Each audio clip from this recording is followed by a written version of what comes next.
An hour north of New York City, a band of deadly gunmen descended on a peaceful suburban community. They struck quickly and savagely. Agents learned that the gang's leader had been living underground for more than 2 decades. The FBI's New York Anti-Terrorist Task Force hoped they could find this most wanted fugitive before he killed again.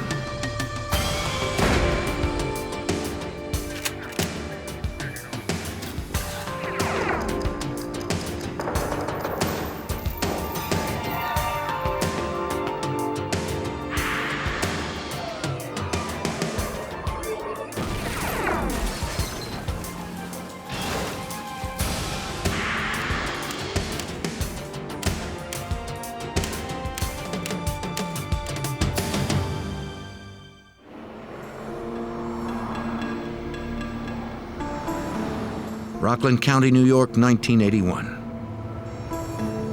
The burgeoning suburb just 20 miles north of New York City had become a refuge of former city dwellers.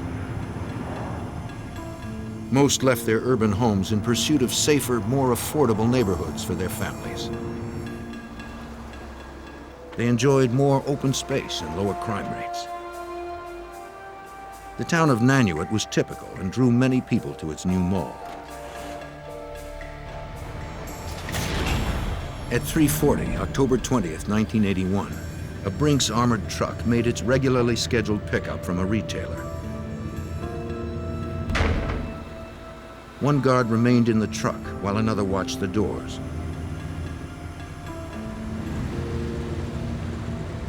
The third returned with cash and receipts.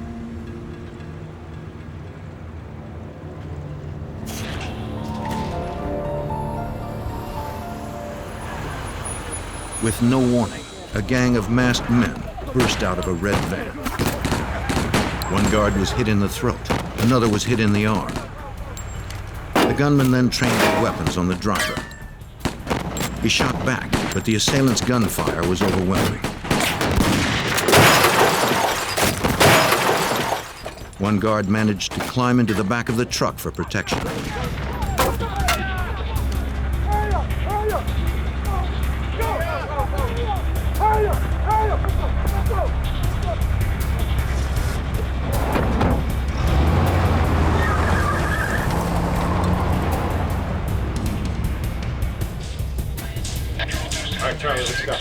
Police Chief Alan Colsey of the South Nyack Grandview Police Department was 5 miles away when he received the call. Officers from other nearby towns were also called, since Nanuet was too small to support its own police force. In October of 1981, when the Brinks case occurred, it was an extremely shocking event for the entire area of Rockland County. For the Nyack community, for the Clarkstown community, this was something that they had never expected to ever see. Clarkstown police and paramedics arrived first. They placed one guard on life support, hoping he would survive the ride to the hospital. Brinks guard Peter Page would never get that chance. A gunshot had severed major arteries in his right shoulder and neck. He died before help arrived. The uninjured driver said though the gunman had worn masks, he believed they were black males. They sped off in a red van. From a deposit log, police learned that $1.6 million was missing. $1.3 million remained in the truck. Chief Colsey received updates as he raced to the crime scene. The first information coming in from the Nanuet scene was that the suspects had been seen escaping in a red van. They were eastbound on Route 59. This would take them along a route adjacent to the New York State Thruway, which leads directly into New York City over the Tappan Zee Bridge. Moments later, a local resident close to the mall reported seeing masked gunmen in a parking lot, transferring sacks and weapons into a small moving truck. The witness told Clarkstown police that the vehicles exited eastbound. Detective Arthur Keenan and 2 other police cruisers were on Route 59, close to the thruway entrance when they received the update. We proceeded on to Route 59 near the New York State Thruway to see if we would see the getaway vehicle. We went to that area figuring that would be a getaway route. When the officers arrived at the intersection of Mountain View Road and Interstate 87, they noticed a moving truck waiting to turn left onto the thruway. Keenan ordered 1 patrol unit to block the on-ramp. Then, Detective Keenan received a call about a second moving truck. At that time, there was a radio transmission from the Orangetown police that they had a U-Haul truck heading southbound on Route 304 near the New Jersey line, which was approximately the same distance from the Nanuet Mall as we were. Unsure if the truck on Route 59 was the suspects, Sergeant Edward O'Grady and Detective Keenan blocked the truck. Officers Brian Lennon and Waverly Chip Brown approached the drivers. The suspects were described as being black males. At the intersection, we observed the driver and passenger as being white individuals. Yeah. The woman objected to the shotgun. Yeah, go ahead and put that. Sergeant O'Grady directed Lennon to return the gun to the patrol car. So, They believed they had stopped the wrong truck. As Lennon secured the gun, the detective inspected the back of the moving truck. Though it didn't appear locked, the back door wouldn't open. He told the couple that he wanted to see what was inside. I couldn't understand why it wouldn't open. I wanted to know what was in the back of the truck. And then instantly, as I was said that, a noise came from the truck. I turned and all the suspects were coming out of the back shooting. The rounds from the officers' 6-shot revolvers bounced off the bulletproof vests worn by the armed gang.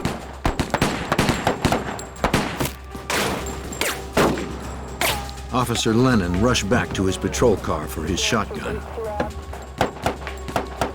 Officer Brown was shot in the neck and shoulder and fell to the ground. Even if the officers were wearing their vests, it wouldn't have helped. We were at a disadvantage. In addition to which, the ammunition that was being used in the M16 was capable of going through vests. As the masked gunman approached, one executed Officer Brown at point-blank range. Detective Keenan was hit in the leg and ran for cover. I was still being fired at. Even after I took cover, I had shots go between my legs. The tree that I was behind took a shot chest high. Officer Lennon had unlocked his shotgun but was taking heavy fire. The gunman rammed the police car, trying to clear it for their escape. It didn't work. Then, 2 cars arrived at the scene. The suspects gathered the money bags and piled into the cars.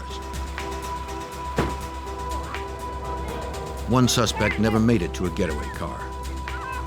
A passing motorist grabbed the woman who had been a passenger in the truck and prevented her escape.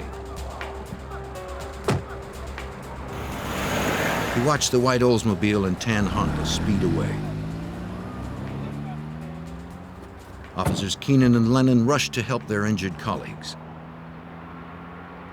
As the suspects made their getaway, I went to both Waverly Brown and Eddie O'Grady to see if there was anything I could do for them.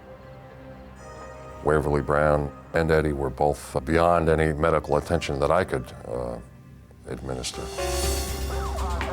Still en route, Chief Alan Colsey's main focus now was to find the fleeing vehicles, but reports were scattered and hard to decipher. It was very, very difficult at this particular time to get a clear, open communication from anyone out in the field back to a desk area because of the number of communications that were literally stepping on one another. As the chief approached the area, He determined that the crime scene didn't need any more personnel or vehicles. He set out to find those responsible. I didn't want to interfere with the emergency response in that area. The road was completely blocked. So knowing that this particular escape route would lead them in a particular direction, I made a U-turn at Mountain View and 59 and traced my steps back. He figured the suspects would travel towards New York City, where there was potential for a greater loss of life. He believed their route would take them along Mountain View Avenue to a T intersection. I figured there was a 50-50 shot that they were either going to go east or west, and that I could cover at least one of those avenues of escape, and went immediately to that area as quickly as I could. In fact, en route to that particular intersection, I observed the suspect vehicles, two of them, at a high rate of speed heading east on Christian Herald Road. The chief followed the cars. He radioed in his position and asked for backup. It was clear to me, based upon the events that had transpired up until that point, that these were extremely dangerous individuals who had no compulsion or no regard for human life and no hesitancy to take the utmost of violent actions against anybody who would stand in their way. Until units arrived, it would be up to him to stop two vehicles that held 6 heavily armed cop killers. After following for a few minutes, the chief noticed that 2 passengers in the Honda had ducked out of sight, perhaps to load guns.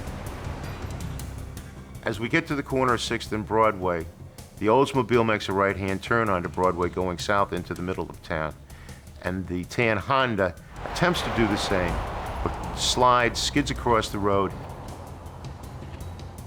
The chief positioned his car between himself and the fugitives. He drew his gun and continued to call for backup, hoping his voice could be heard over the clamor of simultaneous calls. I continually order the suspects out of the vehicle. There's a period of a few seconds where nothing in fact happens. And then the door opens up and I see a female put her feet out onto the roadway and remain seated in the front seat of the car. The chief repeated his commands to exit the vehicle with their hands in the air. The woman then began to reach behind the seat, perhaps for a gun. Then a second occupant walked towards the officer wearing a bulletproof vest. Despite my repeated orders to the contrary, one of the suspects came walking up towards me.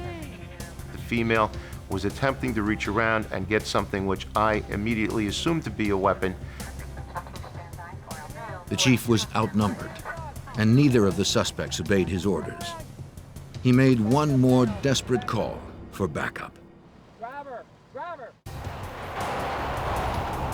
On October 20th, 1981, the Nyack, New York police chief had stopped one of 2 getaway cars filled with suspects from an armored car robbery that had left 3 dead and 2 wounded.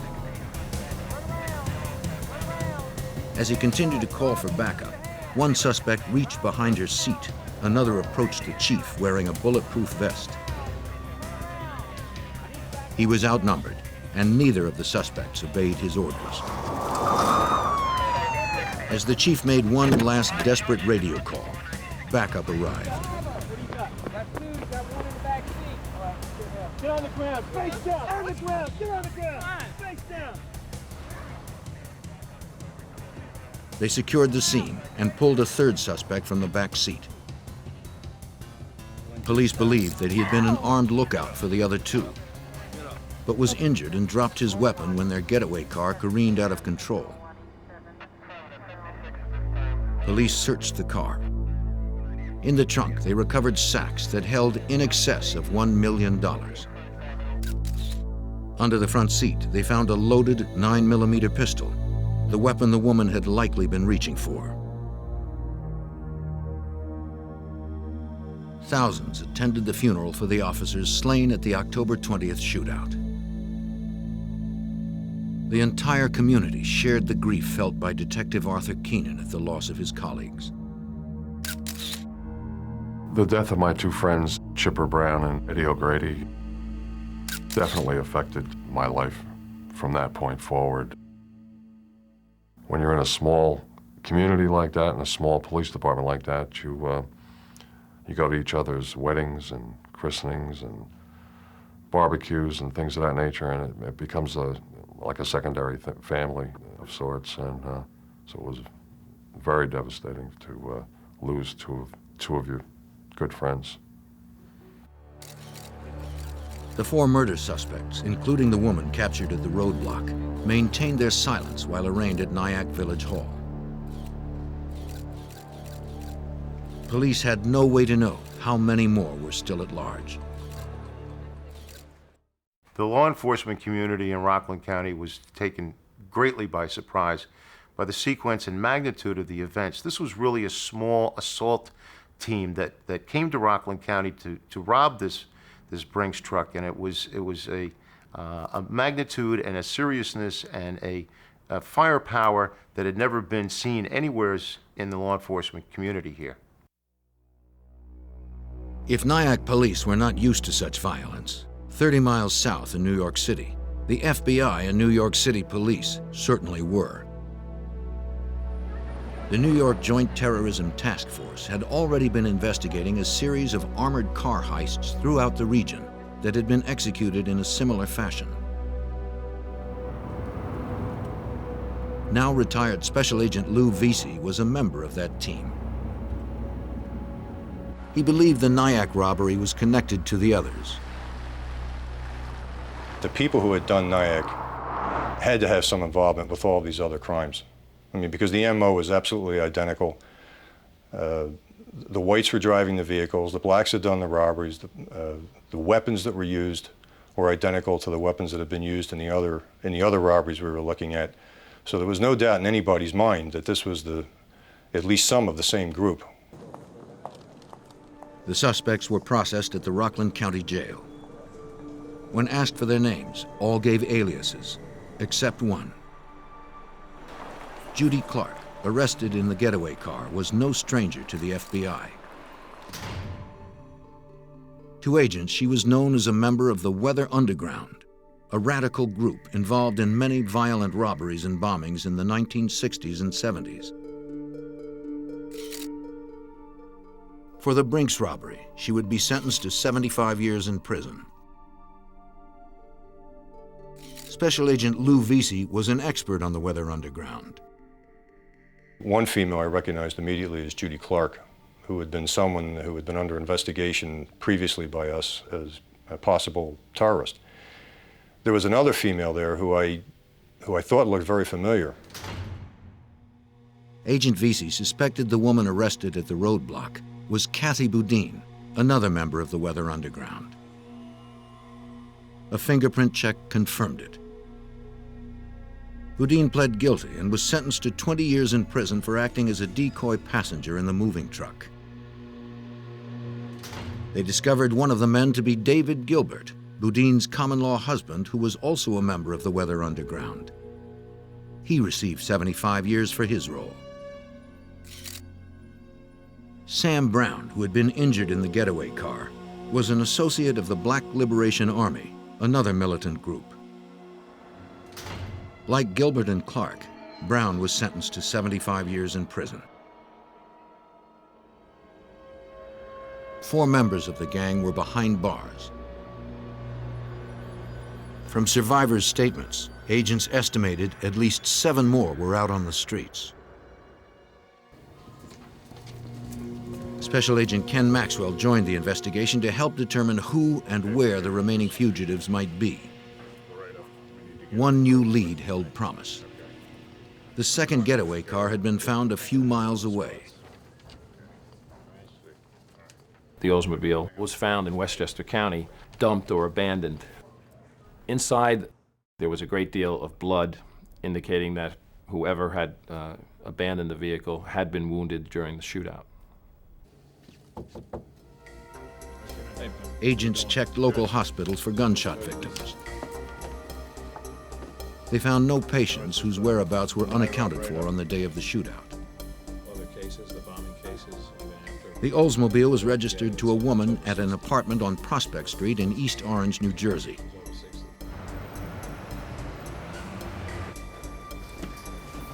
They suspected that the armed fugitives had taken refuge there.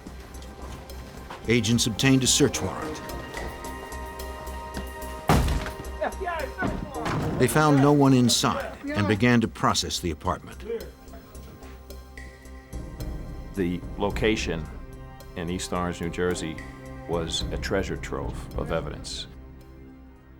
It's what we commonly refer to as a safe house. Inside that safe house, the New Jersey State Police and the FBI located a tremendous amount of documentary evidence indicating other safe houses, other vehicles used by these subjects, and also photographs and other forms of identification that began to unravel the mystery as to who was involved. One key name investigators discovered on rent receipts was the legal name of the tenant, Marilyn Jean Buck. The FBI knew her name and history. She was a known operative of the Black Liberation Army and its only white member. Well, Marilyn Buck had a long history of her involvement with radical politics, if you will. At the time of the robbery, she was a fugitive who had gone underground and was wanted on weapons charges. What is that? Agents also found a bomb-making manual, diagrams of 6 police precincts, and a hit list naming civic and business leaders. They turned up more false IDs, disguises, a shotgun, 2 9mm pistols, and ammunition. A ledger with detailed notes made in Marilyn Buck's handwriting revealed the group's illicit activities. It listed dates and expenditures for rental cars, guns, ammunition, and illegal drugs. As investigators sifted through the evidence, they began to encounter a problem that would plague them throughout this complex case, according to Agent Lou Vesey. I think the real difficulty is just the sheer bulk of information and evidence. Numerous pieces of evidence from numerous crime scenes, individuals who constantly used aliases, false identification, had safe houses. You had to figure out who was who. Was that person identical to a person with a different name but a same physical description in another safe house? It was a gigantic jigsaw puzzle, and sometimes you didn't think you had all the pieces. Agents still didn't know who was involved, where they were, and why they did it. Mr. Brown, To get answers, the FBI needed to develop a cooperating witness. They turned to Sam Brown in Otisville Prison, the gunman arrested after the car chase. He was a low-level associate of the Black Liberation Army. Brown cooperated in the hopes that his sentence would be lightened. Sam Brown was the only one who decided to talk to the investigators. He really got us started. He's the one that named a few names, and with those few names, that's where the investigation began widening out to the rest of them. So he was very important. The most valuable name Brown provided was that of the mastermind behind the armed robbery, Matulu Shakur. Shakur was a known militant, the leader of the Black Liberation Army, and one of the highest-ranking members of the gang who called themselves the Family. The Family was a group of about a dozen terrorists, comprised primarily of members of the Weather Underground and Black Liberation Army. Their formal association was news to Agent Maxwell. We had known from prior investigations in the past that these groups had communicated, that they had some common goals and objectives, but never before had that communication or association evolved into this type of criminal activity. All right, well, listen, Sam. Brown told agents that the Family met on many occasions to plan the Nyack robbery. Matulu Shakur assigned jobs to each member of the group. You know what to do with that? Yes, sir. Edward Joseph and Donald Weems were assigned as gunmen in the armored car assault. The FBI knew Weems was a member of the Black Panthers and the Black Liberation Army. He had escaped from prison in 1978. Investigators knew little about Joseph.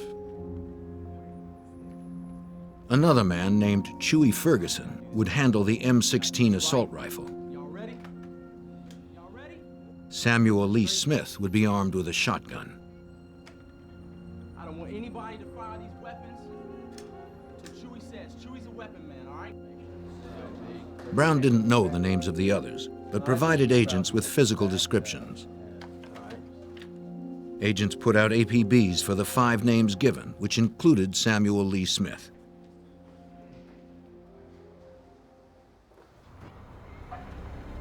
In Queens, homicide detectives were on their way to Smith's last known address. A license plate registered to him had been found in a safe house. As one detective drove down Smith Street, he passed a driver who fit the suspect's description. The detective called for a marked unit to stop him. When the man saw the lights, he took off.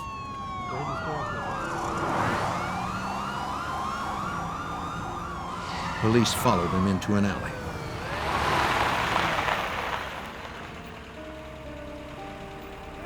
Get out of the car. Put your hands out the window. Use your left hand to open the door. Step out of the vehicle. Step out of the car. You step out of the car. Keep out of the car. Step out of the car. Keep your hands back. For the 3rd time in as many days, an armed member of the family had opened fire on uniformed officers. Samuel Lee Smith, a fugitive wanted for his role in the shooting deaths of 2 police officers and an armored car guard, had opened fire on New York City police. His attack did not last long. He was killed by the officers returning fire. Smith was the 5th member of a terrorist group called the Family to have been taken off the streets. 7 others remained at large, with almost $1 million in stolen cash still missing.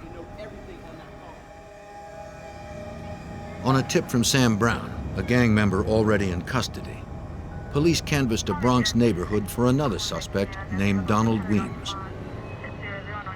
Special Agent Ken Maxwell recalls that Brown knew very little about Weems. Brown had given us a general description of a neighborhood in the Bronx where he had met this individual who fit the description of Weems. My partner and I, after a process of elimination and a lot of legwork, pinpointed a building that possibly could be the place Brown was talking about. Detectives canvassed the neighborhood, hoping someone would know Weems and reveal his address. They got lucky. A neighbor directed police to his apartment. He told them Weems was upstairs right now. Detectives called for backup.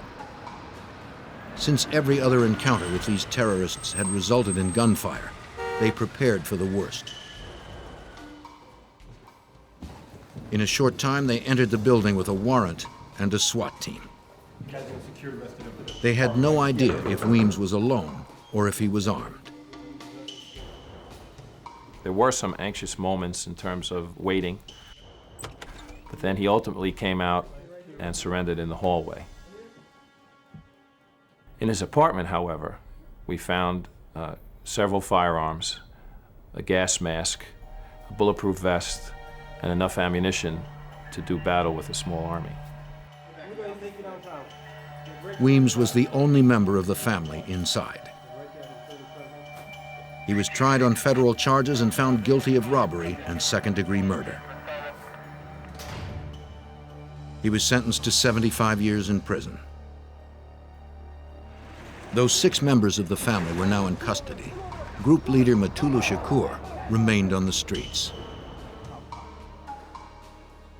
Once again, cooperating informant Sam Brown provided agents with a lead. He believed Matulu Shakur could most likely be found in Harlem at the acupuncture clinic Shakur had founded. the FBI and NYPD set up 24-hour surveillance on the clinic. We utilized agents and detectives of diverse ethnic backgrounds to do our best to blend into certain neighborhoods.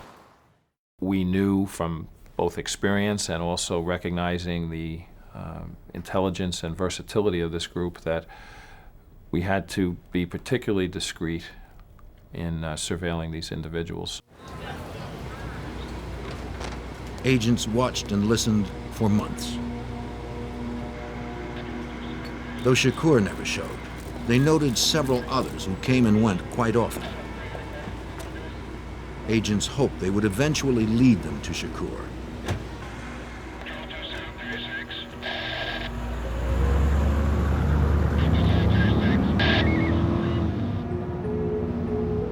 One night, agents followed a man from the clinic to a house at 85 Barrow Street in Greenwich Village. They learned the house was rented to Edward Joseph, one of the suspects named by informant Sam Brown in the Nyack robbery and shootout. They suspected Shakur was hiding there. They were right. Their months of perseverance had paid off. A federal judge authorized a Title III. This permitted agents to set up wiretaps and bugs. Shakur and Joseph must have suspected the FBI's presence, since they often turned up the TV when they talked. Despite this, agents were able to pick up snippets of incriminating conversations, including a discussion of killing informant Sam Brown.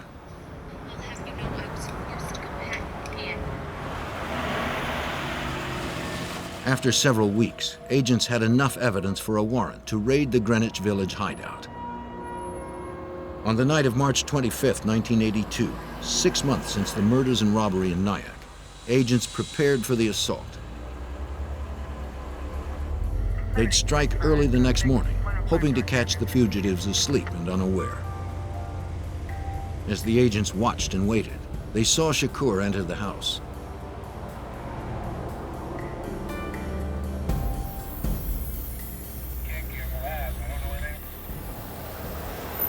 At dawn, 2 SWAT teams arrived. One team entered through the front door. The other covered the fire escape and back.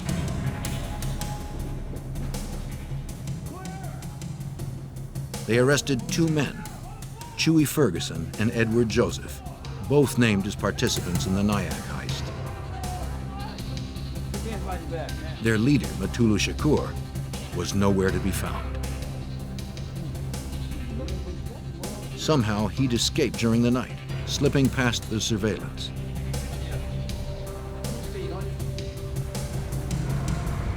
Ferguson and Joseph were convicted on federal charges as accessories for harboring a fugitive, though they were acquitted of murder charges stemming from the Nyack shootings.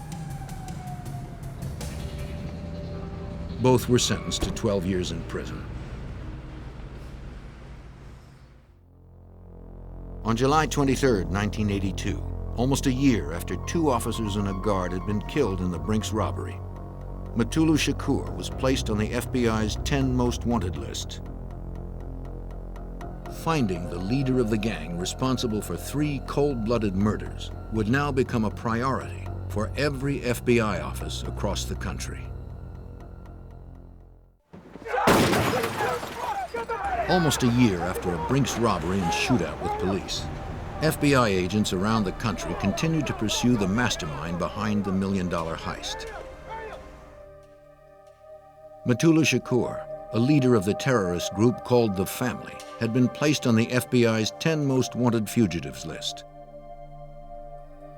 Shakur and at least 3 others remained at large. In the summer of 1982, an agent from New York City traveled to Georgia to interview a member of The Family who had been arrested for a separate bank robbery. Tyrone Rison offered his cooperation in the hopes of a lighter sentence by the state of Georgia.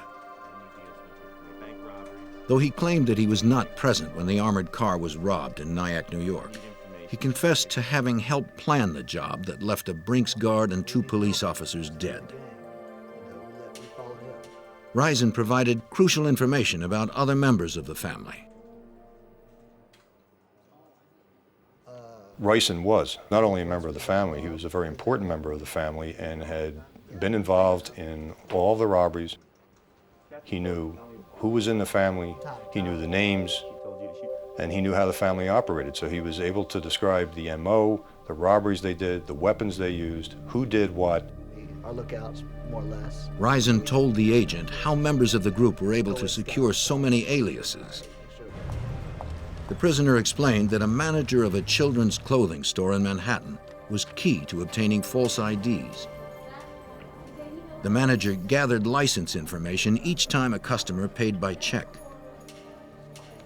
Since New York State did not require a photo license in the early 80s, an imposter would take the information to the Motor Vehicles Department, claiming she'd lost her license. Then, the DMV would issue a duplicate immediately. Risen also described to Special Agent Maxwell the group's motives. They termed these robberies expropriations, almost acts of war. And as one of their members eloquently, or not so eloquently, commented one time, in war, people get hurt. So if you can understand that philosophy, you can understand the mindset or the motivation behind the gang. Risen's information helped agents understand more about the inner workings of the group. But by the fall of 1984, 3 years after the Brinks heist and triple murder, 3 fugitives still eluded the FBI, including gang leader Mutulu Shakur, Marilyn Buck, and Susan Rosenberg.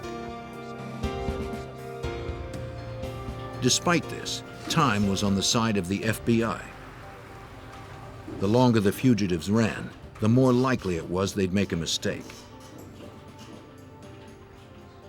On November 29, 1984, local police received a call from a manager at a storage facility in Cherry Hill, New Jersey. He reported a customer on the premises who had been paying her bill with a credit card that was determined to be stolen. Hello, this is Bob from Cherry Hill Storage. Officers arrived to find the woman about to leave. Inside the back of the van, they noticed containers that appeared to hold explosives. Police asked her for ID. When she reached for her purse under the driver's seat, the cautious officers stopped her. They wanted her hands to stay in plain sight. Inside her purse, they found a weapon. They placed her under arrest. When she was processed, police learned that she was Susan Rosenberg, a member of the family, wanted in connection with the Brinks robbery and shootout. Investigators secured a search warrant for the van. Inside the crates, they found 640 pounds of explosives and 14 weapons.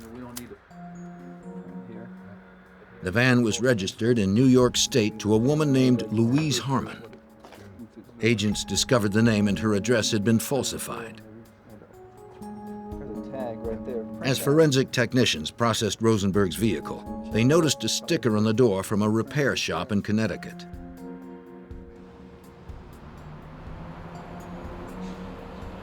Agents located the New Haven repair shop where the vehicle had been serviced.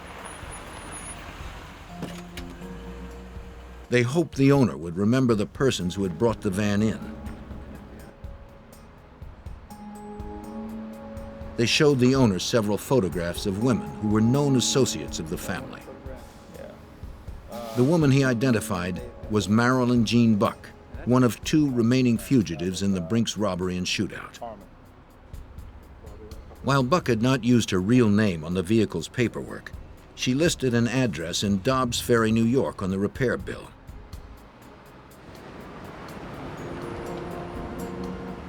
Agents followed up on the lead. They determined that Buck was in Dobbs Ferry and set up surveillance, but she eluded them for months. Then on May 11th, 1985, they finally cornered her outside a diner and arrested her. Buck denied knowing Mutulu Shakur or having any connection to the Brinks robbery and shootout 4 years before. Have a weapon up against the car. But a federal trial would prove differently. Buck was sentenced to 50 years in prison without the possibility of parole. She was extremely important in the planning of the robberies and in the procurement of the weapons, as it turns out. A lot of the weapons that the family had, she obtained in gun shows in Texas, buying them under phony names. Now, only one known suspect in the Nyack robbery and shootout remained: terrorist leader Mutulu Shakur. Do you happen to see anybody with him? Agents searched a Baltimore apartment rented by Buck, hoping for a lead to Shakur's whereabouts. They discovered paraphernalia for making false identity papers, wigs likely used in disguises, plans to bomb federal offices, and $10,000 in cash. Searchers also found guns and ammunition stashed in various locations throughout the apartment. Looks like another handgun. Then, scrawled on a piece of paper, agents came across what they'd been hoping for: evidence of Mutulu Shakur's whereabouts. It listed a phone number in Los Angeles. Special Agent David Mitchell spearheaded the search for Shakur. He contacted the FBI Los Angeles field office to have agents follow up the lead. Special Agent Dana Ingalls in the Los Angeles office advised me that he had interviewed an individual that had established that Shakur had in fact been residing in Los Angeles. Shakur had eluded authorities in a nationwide manhunt for over 5 years.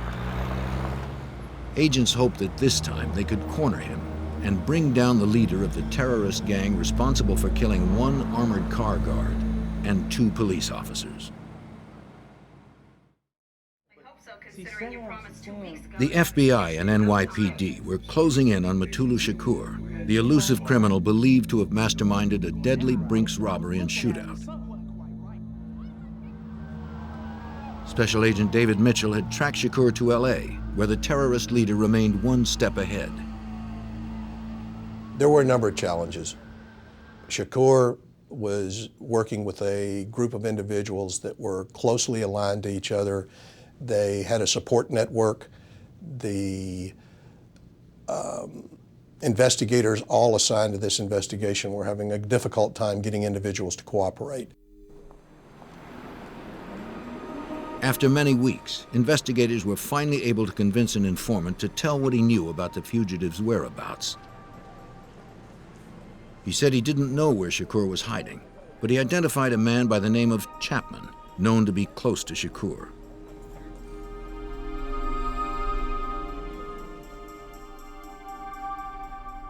For about 6 weeks, agents conducted ground and air surveillance on Chapman and other Shakur associates, but Shakur continued to elude authorities. Shakur was leading a very low-profile life in Los Angeles, at least as far as our investigation could determine. He did not frequent any locations or areas where he could be identified, and we virtually knew very little about his activity at that time. As the surveillance continued, Mitchell and the other investigators tried to find a pattern to the moves Shakur's associates made to hide him around the city. They pored over apartment rental records and other documents, but learned little. Then on February 11th, 1986, their confidential informant called. Hey, thanks for the He told them that Chapman would meet with Shakur that night after Chapman left a Lakers basketball game.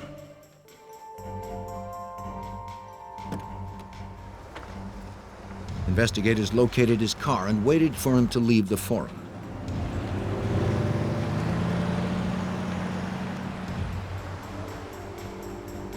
Chapman attempted what agents call dry cleaning, counter-surveillance tactics designed to lose a tail. He wove through the streets, turning and changing direction. Police stayed with him, not knowing if Chapman had seen them.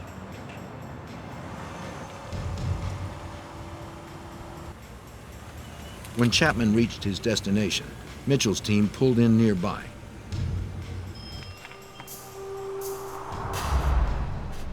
Chapman approached a man they believed was Shakur.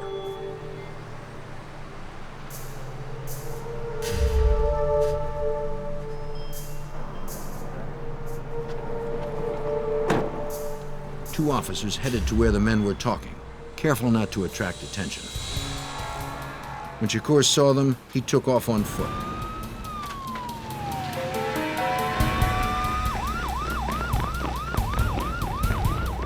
They caught up with him in an alley. The arrest of this violent revolutionary closed a 5-year nationwide manhunt.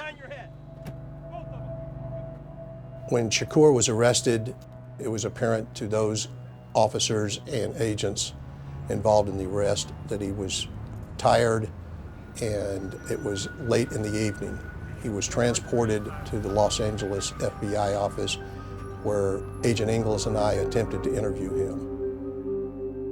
Shakur declined to furnish any statement to us during this interview and was subsequently removed back to New York City to face the charges. In the spring of 1986, Shakur was tried on federal charges related to the Brinks robbery and shootout. He was sentenced to 60 years in prison without the possibility of parole.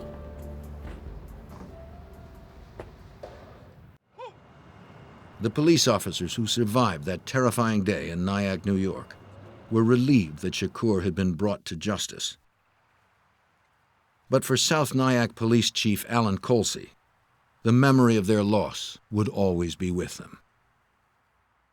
Eddie O'Grady and Officer Brown, Chip Brown as we called him, we're local Nyack community members. They'd gone through the Nyack school district.